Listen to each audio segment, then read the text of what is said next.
World Rabies Day ginselebrar. Mangin responsable nga pet owner ginapanawagan sang Provincial Health Office kag DOH sa publiko.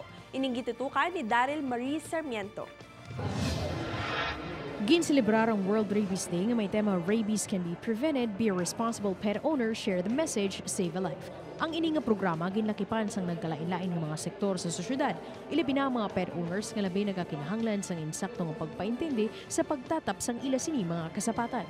Kaamot sa sini nga programa, hugot nga ginahingyo sang Provincial Health Office na mangin responsable ng mga tag-iya sang tagsa nila ka mga ido o kunkuring. Base sa record sang riyon, mayara na sang 8 ka napatay tungod sa rabies humalin Enero sa sini nga tuig.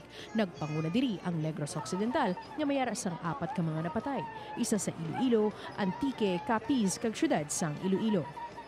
Knowing how fatal rabies is, maski ano pa kabudlay, siguro that's your life nga ginabutang mo sa ital-ital kung magpabaya ka. Na-monitor man sa Department of Health Region 6 nga mayara na sang 51,000 ka animal bites nga masamihalin sa kagat sang ido kag kuring. Dugang pa sang DOH, 98% sang rabies infection ang naghalin sa ido kag 2% diri ang naghalin naman sa mga kuring.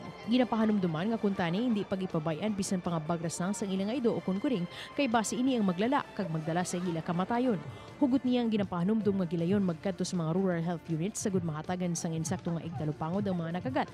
Ginakonsiderar man kag ginahatagan prioridad sang paghatag sang bakuna kontra rabies ang mga imol kag ang nakagat sa mga layaw nga ido. Kay kung sa animal pa lang nga daan vaccinated kag responsable ang owner, so manubo ang aton nga bite cases. Daryl Marie Sarmiento, 1 Western Visayas.